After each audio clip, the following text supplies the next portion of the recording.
일본이 이렇게 빈곤해졌다고? 뭔가 단단히 잘못된 것 같은데. 이 자료 조작 아니야?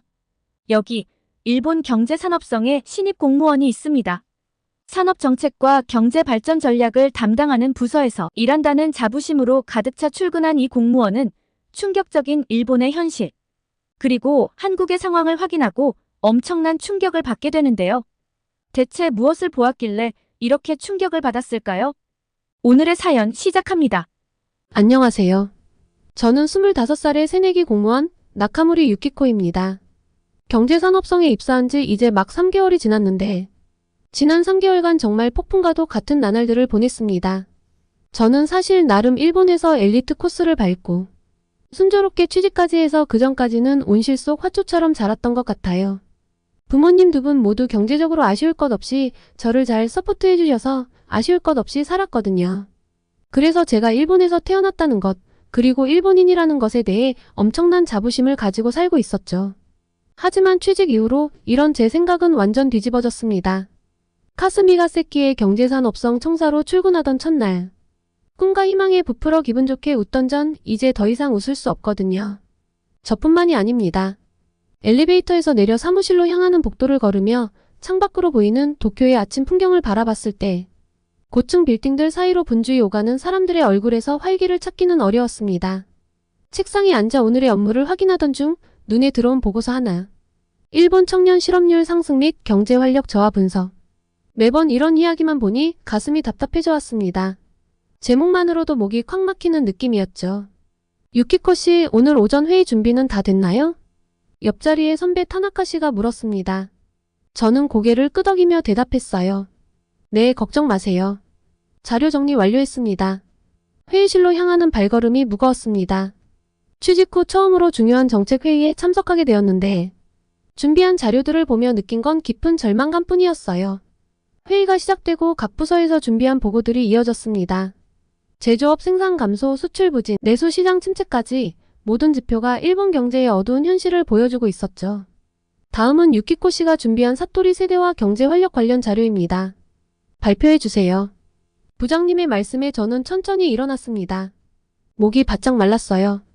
사토리 세대는 현재 일본 청년들을 일컫는 말로 물질적 욕구가 적고 현재에 안주하는 경향을 보입니다. 최근 조사에 따르면 20대의 60%가 현재 생활에 만족하며 적극적인 경제 활동이나 소비에 관심이 적다고 합니다.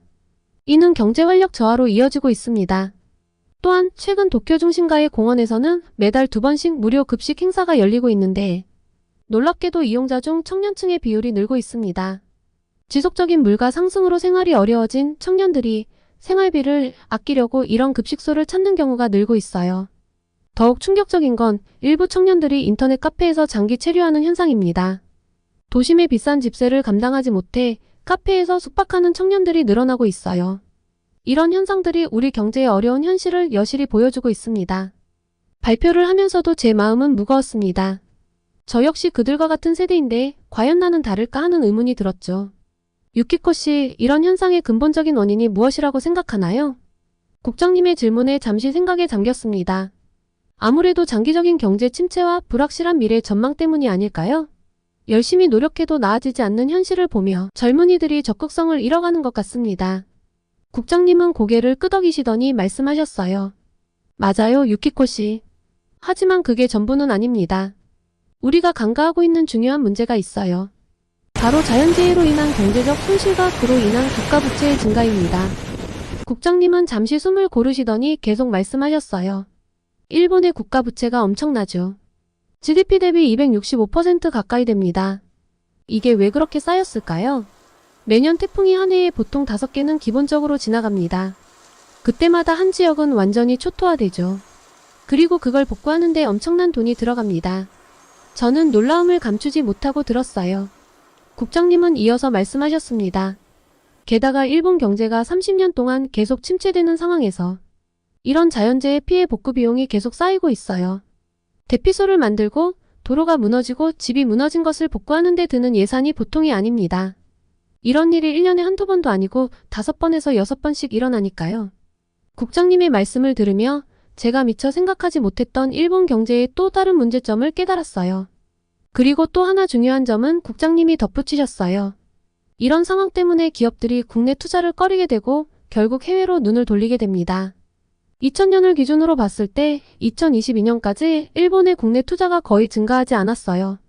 20년이 넘는 기간 동안 투자가 정체된 거죠. 우리는 이러한 현실을 타개할 방법을 찾아야 합니다. 이런 복합적인 요인들이 우리 청년들의 미래를 어둡게 만들고 있다는 사실에 가슴이 무거워졌습니다. 모두가 찬물을 끼얹은 듯 깊은 침묵이 이어졌어요. 회의가 끝나고 자리로 돌아와 깊은 생각에 잠겼습니다. 대학 시절 꿈꾸던 일본의 모습과 현실은 너무나 달랐습니다. 경제대국 일본, 세계를 선도하는 기술 강국 일본. 그 모습은 어디로 간 걸까요? 점심시간 선배들과 대화를 나누다 문득 궁금증이 생겼어요. 선배님, 일본 경제가 언제부터 이렇게 어려워졌나요? 타나카 선배가 쓴웃음을 지으며 대답했습니다. 글쎄, 버블 경제가 붕괴된 90년대 초부터라고 볼 수 있겠지. 그 이후로 우리는 잃어버린 30년을 겪고 있는 거야. 다른 선배가 덧붙였어요.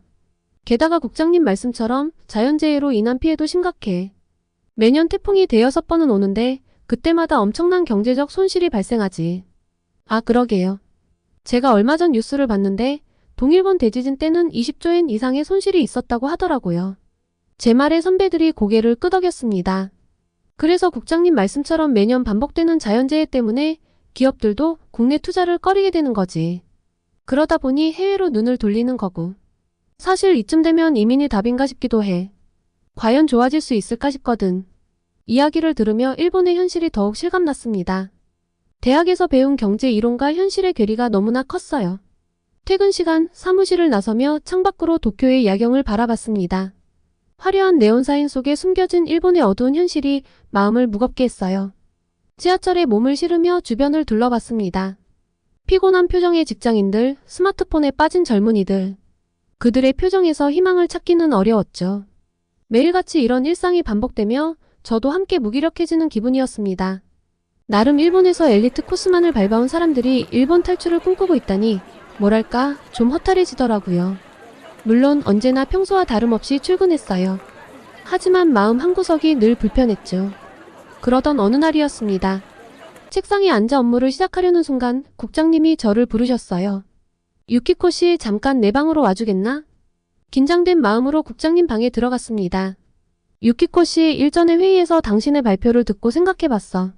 우리가 지금 직면한 경제 문제들을 새로운 시각으로 바라볼 필요가 있을 것 같아. 국장님의 말씀에 고개를 끄덕였습니다. 그래서 말인데 한국의 경제정책과 산업 발전 모델을 연구해보는 게 어떨까 싶어. 특히 청년 실업 문제 해결과 산업혁신 정책에 대해서 말이야. 순간 놀라움을 감출 수 없었습니다. 한국이요?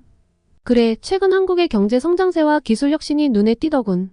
우리와 비슷한 문제를 겪었지만 그들은 어떻게 극복해 나가고 있는지 배울 점이 있을 것 같아.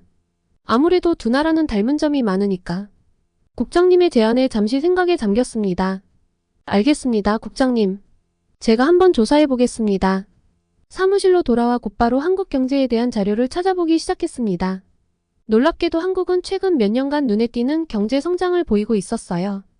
특히 청년 창업 지원 정책과 4차 산업혁명 관련 기술 분야의 발전이 인상적이었습니다. 그리고 제 머릿속을 스친 친구가 있었어요. 대학 때 아르바이트하는 곳에서 만났던 한국 친구 지영이었습니다. 어학연수를 왔다던 지영이는 유쾌한 성격이라 낯을 많이 가리는 제게 스스럼없이 다가와줬습니다. 일본어도 금방 익히더라고요. 듣기로는 공무원이 되었다고 했는데 혹시 그 친구에게서 도움을 받을 수 있지 않을까 싶었죠. 점심시간 오랜만에 SNS를 통해 메시지를 보냈습니다. 지영아, 오랜만이야. 잘 지내고 있니? 그때 공무원이 되었다고 들었는데 지금 정확히 어떤 일을 하고 있는지 궁금해. 얼마 지나지 않아 답장이 왔습니다. 유키코. 정말 오랜만이야. 나는 지금 서울시청에서 일하고 있어. 경제정책과에서 근무 중이야. 그 답장을 보고 갑자기 아이디어가 떠올랐어요. 서울시청이라니 어쩌면 공식적인 루트로 방문할 수 있지 않을까? 곧바로 국장님께 보고드렸습니다. 한국의 경제정책을 직접 보고 배우기 위해 서울시청을 방문하는 것은 어떨지 제안드렸어요. 국장님은 잠시 고민하시더니 승낙하셨습니다. 좋은 생각이야. 공식 문서를 준비해서 서울시청에 협조 요청을 보내보자. 경제산업성 차원에서 한국의 산업정책을 연구하는 것은 의미 있는 일이 될 거야. 그렇게 한국 방문 계획이 구체화되기 시작했습니다. 지영이에게 다시 연락해 상황을 설명했고 지영이가 기꺼이 도와주겠다고 했어요. 정말 반가워, 유키코. 내가 여기서 최선을 다해 협조할게. 한국의 경제정책과 산업혁신 사례를 직접 보여줄 수 있어 기쁘다. 다음 몇 주간 방문 준비로 바빴습니다. 한국의 경제정책, 청년 창업 지원 프로그램, 4차 산업혁명 관련 산업 육성 정책 등에 대해 사전조사를 했어요. 그 과정에서 일본과의 차이점을 발견할 때마다 놀라움을 금치 못했습니다. 특히 한국의 벤처기업 육성 정책과 스마트시티 프로젝트에 대해 알게 되었을 때는 큰 충격을 받았어요. 일본에서는 아직 논의 단계인 것들이 한국에서는 이미 실행되고 있다는 사실이 믿기지 않았습니다. 유키코 씨, 이번 출장에서 좋은 성과 있기를 바라겠습니다. 우리 경제산업성의 미래 정책 수립에 큰 도움이 될 거예요. 국장님의 격려 말씀을 들으며 마음속 깊이 결심했습니다. 이번 기회를 통해 꼭 무언가를 배우리라고요. 단순히 보고서를 작성하는 것을 넘어 실제로 일본 경제에 도움이 될 수 있는 아이디어를 가져오고 싶었습니다. 출발 전날 밤 가방을 싸면서 이번 여행의 의미를 되새겼습니다. 이것은 단순한 해외 출장이 아닌 일본 경제의 미래를 위한 중요한 여정이 될 것 같았어요. 다음날 아침 공항에 도착했습니다. 비행기에 오르며 창밖으로 보이는 도쿄의 풍경을 마지막으로 바라봤어요. 며칠 후 이곳으로 돌아올 때는 어떤 마음일지 궁금했습니다. 일본을 변화시킬 수 있는 무언가를 꼭 찾아올 거야. 비행기가 이륙하면서 제 마음속에는 기대와 긴장이 교차했습니다. 이번 한국 방문이 제 개인적인 성장뿐만 아니라 일본 경제에 새로운 활력을 불어넣는 계기가 되기를 간절히 바랐습니다. 창밖으로 보이는 구름을 바라보며 한국에서 어떤 경험을 하게 될지 상상해 보았어요. 새로운 아이디어, 혁신적인 정책, 그리고 젊은이들의 열정. 이 모든 것을 직접 보고 느낄 수 있다는 생각에 가슴이 뛰었습니다. 그렇게 저의 한국 여행이 시작되었죠. 새로운 시각과 아이디어를 얻을 수 있기를, 그리고 그것이 일본의 미래에 작은 변화라도 가져올 수 있기를 간절히 바라면서요. 그리고 공항 도착장에서 지영이를 만났어요. 오랜만에 보는 친구의 모습에 반가움이 북받쳤습니다. 유키코, 정말 오랜만이야. 한국에 온 걸 환영해. 우리는 포옹을 나누며 재회의 기쁨을 나눴어요. 지영아, 고마워. 이렇게 직접 마중 나와줘서 정말 기뻐. 그리고 저는 지영이의 차를 타고 서울로 향했습니다. 서울 도심으로 향하는 동안 저는 창밖으로 보이는 도시 풍경에 눈을 뗄 수 없었어요. 고층 빌딩들과 현대적인 건물들, 그리고 곳곳에 보이는 첨단 기술의 흔적들이 너무나 인상적이었습니다. 지영아, 서울은 뭔가 반짝반짝하네. 일본과 똑같은 빌딩들인데 느낌이 많이 다른 것 같아. 그래? 아마 외국이라 더 그럴 수도 있을 것 같은데 일본의 느낌이 약간 어둡긴 하지? 한국은 좀 밝고. 호텔에 짐을 풀고 우리는 강남 일대를 둘러보기로 했어요. 거리를 걸으며 저는 활기찬 분위기에 압도되었습니다. 특히 젊은이들의 에너지 넘치는 모습이 눈에 띄었죠.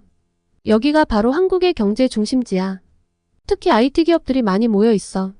지영의 설명을 들으며 저는 깊은 생각에 잠겼어요. 일본의 젊은이들과는 너무나 다른 모습이었습니다. 점심을 먹으러 들어간 식당에서도 놀라움의 연속이었어요. 테이블에 설치된 태블릿으로 주문을 하고 로봇이 음식을 서빙하는 모습에 저는 감탄했습니다. 이런 게 일반적인 거야?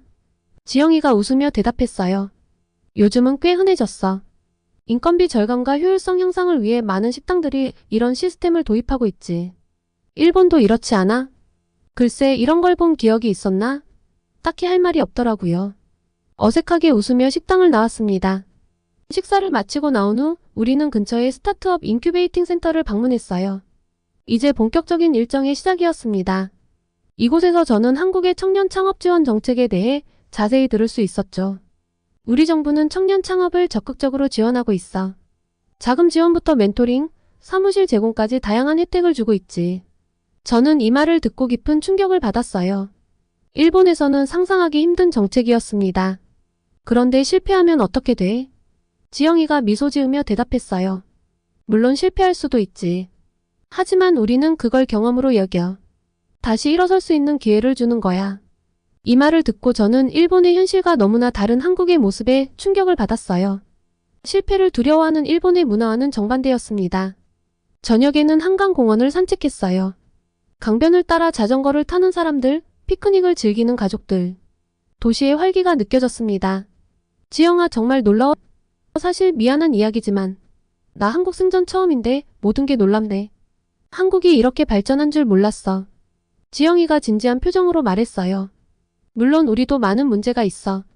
하지만 계속 도전하고 변화하려고 노력하지. 그게 중요한 것 같아. 호텔로 돌아오는 길, 오늘 하루 동안 본 것들이 머릿속을 맴돌았어요. 일본과 한국 비슷한 나라 같은데 무엇이 이렇게 다른 결과를 만들어냈을까? 왜 한쪽은 계속 도전하고 부딪히고 한쪽은 무기력증에 빠져버렸을까? 침대에 누워 생각에 잠겼습니다.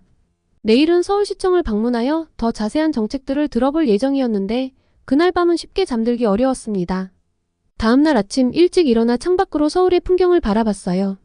어제와는 또 다른 모습의 도시가 눈앞에 펼쳐졌습니다. 출근하는 사람들의 발걸음이 빠르고 활기차 보였어요. 뭔가 생동감 있는 느낌. 이 활력의 정체를 알고 싶었습니다. 유키코, 오늘은 우리 경제정책과에서 브리핑을 해줄 거야. 한국의 경제정책과 산업혁신에 대해 자세히 들을 수 있을 거야. 지영의 말에 저는 설렘과 긴장이 교차했습니다. 과연 어떤 이야기를 듣게 될까요? 서울시청에 도착해서 경제정책과 회의실로 안내받았어요. 그곳에서 만난 김 과장님은 친절하게 한국의 경제정책에 대해 설명해 주셨습니다. 우리나라는 최근 혁신 성장을 키워드로 경제정책을 펼치고 있습니다. 특히 4차 산업혁명 관련 기술 개발과 스타트업 육성에 중점을 두고 있죠. 저는 열심히 메모를 하며 들었어요. 일본과는 너무나 다른 접근 방식이었습니다. 그 중에서도 규제 샌드박스 정책이 큰 효과를 보고 있어요. 새로운 기술이나 서비스를 시험해 볼 수 있는 환경을 제공하는 거죠. 규제 샌드박스라 우리한테도 있는 정책이었어요. 그런데 한국은 한 단계 더 발전시켜서 운영을 하고 있더라고요. 특정 분야가 아니라 신산업전 분야에 적용을 하고 실제로 투자, 매출, 고용 증가 등 눈에 띄는 성과를 내다니 저도 모르게 입이 벌어졌습니다. 그리고 청년 실업 문제 해결을 위해 청년 창업 지원 정책도 적극적으로 시행하고 있어요. 자금 지원뿐만 아니라 멘토링, 사무실 제공 등 종합적인 지원을 하고 있죠. 설명을 들으면서 일본의 현실과 계속 비교하게 됐어요. 우리는 왜 정책들을 계속 발전시킬 생각을 못했을까? 점심시간에는 지영이와 함께 시청 근처의 식당에서 식사를 했습니다. 식사를 하면서도 머릿속은 복잡했어요. 지영아, 정말 놀라워. 이렇게 적극적으로 경제 혁신을 추진하다니 한국은 역시 도전적이네. 지영이가 웃으며 말했어요. 물론 모든 게 순조롭진 않아. 여러 가지 문제점도 있고 반대 의견도 많지. 하지만 계속 시도하고 개선해 나가는 게 중요하다고 생각해. 오후에는 서울의 스마트시티 프로젝트 현장을 방문했어요. IoT 기술을 활용한 도시관리 시스템, 자율주행 셔틀버스, 스마트 주차 시스템 등을 직접 볼 수 있었습니다. 와, 이건 마치 미래 도시 같아. 저도 모르게 감탄사가 나왔어요. 이런 기술들이 실제로 구현되고 있다니 믿기 힘들었습니다. 하루 일정을 마치고 호텔로 돌아오는 길 지영이가 물었어요. 유키코, 오늘 하루 어땠어? 저는 잠시 생각에 잠겼다가 대답했습니다. 응, 정말 많이 놀랐어. 한국과 일본의 차이가 이렇게 클 줄 몰랐어. 특히 정부의 적극적인 정책과 기업들의 도전 정신이 인상적이었어. 지영이가 고개를 끄덕였어요. 그래도 우리도 여러 가지 문제가 있어. 급격한 변화 때문에 생기는 부작용도 있고. 호텔 로비에서 헤어지며 지영이가 말했어요. 내일은 스타트업 육성센터를 방문할 거야. 실제로 청년들이 어떻게 창업에 도전하고 있는지 볼 수 있을 거야. 방으로 돌아와 침대에 누웠지만 쉽게 잠들 수 없었어요. 새벽까지 이리 뒤척 저리 뒤척이다가 겨우 잠이 들었습니다. 그리고 다음날 아침 일찍 일어나 서둘러 준비를 마쳤어요. 오늘이 한국에서의 마지막 일정이라니 시간이 정말 빨리 지나갔다는 생각이 들었습니다. 스타트업 육성센터에 도착하자 활기찬 분위기가 저를 반겼어요. 젊은 창업가들이 열정적으로 토론하고 작업하는 모습이 인상적이었죠. 여기는 24시간 운영돼. 창업가들이 언제든 와서 일할 수 있도록 하고 있지. 지영이의 설명을 들으며 센터를 둘러봤어요. 공동작업 공간, 회의실, 심지어 휴식 공간까지 모든 것이 완벽하게 갖춰져 있었죠. 그리고 한 청년 창업가와 이야기를 나눌 기회가 있었어요. 정부의 지원 덕분에 안정적으로 사업을 시작할 수 있었어요. 실패해도 다시 일어설 수 있다는 믿음이 있어 도전할 수 있었죠. 그의 말을 들으며 일본의 현실과 비교하지 않을 수 없었어요. 우리는 왜 이런 지원 시스템을 만들지 못했을까 하는 생각이 들었죠. 기본적으로 청년들이 무기력증에 빠져서 도전 자체를 하지 않는 건 국민성일까요? 사회의 문제일까요? 생각이 복잡해졌습니다. 센터를 나오는 길 머리가 조금 아프더라고요. 한국의 발전상에 감명받은 동시에 일본의 현실이 안타까웠습니다. 유키코, 이번 방문이 도움이 됐으면 좋을 텐데. 혹시 뭔가 더 알고 싶은 것들이 있다면 언제든지 또 와. 지영의 말에 고개를 끄덕였지만 쉽게 대답할 수 없었어요. 한국에서 본 모든 것들이 일본의 현실과 너무나 대비되어 질투도 나고 한편으로는 속상하기도 했거든요. 비행기에 올라 창밖을 바라보며 생각에 잠겼어요. 과연 내가 본 것들을 어떻게 전달할 수 있을까? 우리도 변할 수 있을까? 다시 도쿄에 도착하자마자 느낀 건 도시의 분위기였어요. 한국의 활기찬 모습과는 달리 뭔가 정체된 듯한 느낌이 들었습니다. 다음날 아침 경제산업성으로 출근했어요. 동료들이 반갑게 맞아주었지만 저는 왠지 모를 이질감을 느꼈습니다. 유키코 씨 한국 방문은 어땠나요? 많이 배워왔길 바랍니다. 국장님의 말씀에 고개를 숙이며 대답했어요. 네, 정말 많은 것을 보고 배웠습니다. 보고서를 작성해 제출하겠습니다. 자리에 앉아 컴퓨터를 켰는데 갑자기 뉴스 알림이 떴어요. 일본 남부 태풍 피해 복구 지연으로 주민들 불만 고조. 뉴스를 클릭해 읽어보니 최근 일본 남부를 강타한 태풍으로 인한 피해가 심각한데 복구가 지연되고 있다는 내용이었어요. 그때 국장님이 다가오셨어요. 유키코 씨 방금 총리실에서 연락이 왔어요. 이번 태풍 피해와 관련해서 경제적 손실 추정치를 산출해달라고 하네요. 당신이 맡아주겠어요? 네, 알겠습니다. 대답은 했지만 마음이 무거워졌어요. 하지만 시키니까 해야 했습니다.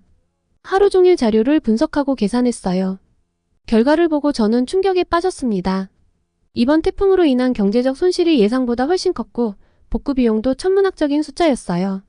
이 정도일 줄은 몰랐어. 한숨을 쉬며 보고서를 작성했습니다. 퇴근 시간이 다 되어갈 무렵 국장님께 보고서를 제출했어요. 유키코 씨 수고했어요. 그런데 얼굴이 어두워 보이네요.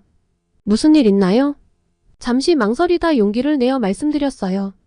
국장님, 이번 한국 방문에서 배운 것들을 보고서 제출로 끝내지 않고 회의 때 공유해도 될까요? 다 같이 들었으면 하는 것들도 있어서요. 국장님은 잠시 생각에 잠기셨다가 대답하셨어요. 좋은 생각이에요. 내일 회의 때 당신의 의견을 들어보고 싶네요. 한국에서 배운 것들을 상세히 발표해 주세요. 퇴근 후 노트북을 열고 한국에서의 경험을 정리하기 시작했어요. 밤이 깊어가는 줄도 모르고 열심히 준비했습니다. 그리고 다음날 회의실로 향하는 저는 제법 비장했습니다. 국장님을 비롯한 여러 간부들이 이미 자리에 앉아 있었죠. 긴장된 마음으로 발표를 시작했어요. 한국 방문을 통해 우리가 배울 점이 많다는 것을 깨달았습니다. 특히 세 가지 측면에서 큰 차이를 느꼈어요. 모두의 시선이 저에게 집중되었어요. 떨리는 목소리를 진정시키며 계속 말을 이어갔죠. 첫째, 청년 창업 지원 정책입니다. 한국은 청년들의 도전을 적극적으로 장려하고 있어요. 자금 지원뿐만 아니라 멘토링, 사무실 제공 등 종합적인 지원을 하고 있습니다. 일본은 그에 반해 이런 청년 창업 지원이 부실해요. 이미 수치상으로 봐도 청년들이 새로운 일에 도전하지 않는다는 것이 잘 드러나죠. 분하지만 이 점은 한국에서 저희가 배울 점이 있다고 생각합니다. 잠시 숨을 고르고 계속했어요. 둘째, 규제 샌드박스 정책입니다. 새로운 기술과 서비스를 시험해볼 수 있는 환경을 제공함으로써 혁신을 촉진하고 있어요. 일본에서 배워갔지만 일본보다 더 발전을 시켜서 운영 중입니다. 이런 건 우리가 다시 역수입을 해야 한다고 생각해요. 비교해서 좋은 점들만을 정리해 놓았습니다. 보시면 놀라실 거예요. 저희가 먼저 시작했는데 한국이 앞서다니 이건 말이 안 되죠. 국장님이 고개를 끄덕이는 걸 보고 용기를 얻었어요. 마지막으로 자연재해로 인한 경제적 손실 문제입니다. 일본은 매년 5번에서 6번의 태풍을 겪고 있어요. 이로 인해 엄청난 경제적 손실이 발생하고 있습니다. 한 가지 주목할 점은 일본이 사실상 한반도의 방파제 역할을 하고 있다는 거예요. 최근에는 대부분의 태풍이 일본에 엄청난 비를 뿌리고 피해를 주고 지나가는 반면 한국으로는 거의 가지 않아요. 이로 인해 우리가 더 큰 부담을 지고 있는 셈이죠.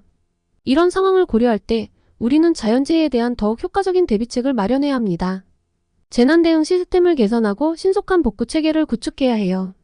또한 이러한 자연재해로 인한 경제적 손실을 최소화할 수 있는 정책을 수립해야 합니다. 이는 우리 경제의 지속가능한 성장을 위해 반드시 필요한 과제라고 생각합니다. 발표를 마치고 주변을 둘러보니 여러 간부들이 서로 눈빛을 교환하며 무언가 이야기를 나누는 것 같았어요. 국장님이 입을 열었어요. 유키코 씨 정말 좋은 발표였어요. 또 다른 부장님이 말씀하셨어요. 한국 다녀온 보람이 있네요. 우리도 변화가 필요해요. 유키코 씨, 당신이 본 것들을 바탕으로 구체적인 정책 제안서를 작성해 주세요. 예상치 못한 반응에 놀랐지만 기쁨을 감출 수 없었어요. 네, 열심히 준비하겠습니다. 회의가 끝나고 자리로 돌아와 컴퓨터 앞에 앉았어요. 정책 제안서 작성을 위해 한국에서 찍은 사진들과 메모를 다시 꺼내보았죠. 그때 옆자리에 동료가 다가왔어요. 유키코 대단해. 나도 너의 제안에 동의해. 도와줄 일 있으면 말해. 미소를 지으며 고마움을 표현했어요. 혼자가 아니라는 생각에 용기가 났죠. 며칠 동안 밤낮으로 정책 제안서를 작성했어요. 한국의 사례를 일본 실정에 맞게 수정하고 구체적인 실행 방안을 고민했죠. 마침내 제안서가 완성되었을 때 가슴이 벅차올랐어요. 국장님께 제안서를 제출하고 기다리는 동안 불안감과 기대감이 교차했어요. 과연 이 제안이 받아들여질까? 정말로 변화를 만들어낼 수 있을까? 일주일 후 국장님이 저를 부르셨어요. 유키코 씨, 당신의 제안이 상부에서 좋은 평가를 받았어요. 일부 정책은 시범사업으로 추진하기로 했습니다. 그 말을 듣는 순간 눈물이 날 것 같았어요. 작은 변화지만 큰 한 걸음을 내디딘 것 같았죠. 그날 저녁 퇴근길에 도쿄 거리를 걸으며 생각했어요. 아직 갈 길이 멀고 어려움도 많겠지만 희망은 있다고. 우리도 변할 수 있다고. 집에 돌아와 창밖을 바라보며 미소 지었어요. 도쿄의 밤거리가 어제보다 조금 더 밝아 보였습니다. 이제 시작이야. 우리도 할 수 있어. 그렇게 저는 새로운 꿈을 꾸기 시작했어요. 일본을 넘어 세계와 함께 성장하는 꿈을. 작은 변화가 큰 파도가 되어 세상을 변화시킬 수 있다는 희망을 안고 내일을 향해 또 한 걸음 내딛기로 했습니다. 제게 많은 영감을 준 한국에 진심으로 감사드리는 마음으로 이렇게 메일을 보냈는데요. 저는 조만간 또 한국에 갈 예정입니다. 이번엔 편안한 여행으로요. 한국의 가을이 예쁘다고 해서 몹시 기대가 되는데요. 한국 여행을 다녀와서 또 이야기 전하겠습니다. 오늘은 일본의 경제산업성 공무원이 한국에 와서 한국과 일본의 격차를 깨닫고 충격을 받았던 사연입니다. 오늘의 사연이 마음에 드셨다면 구독과 좋아요를 눌러주세요. 여러분의 구독과 좋아요는 계속해서 좋은 사연을 소개할 수 있는 힘이 됩니다. 이상 감동저장소였습니다.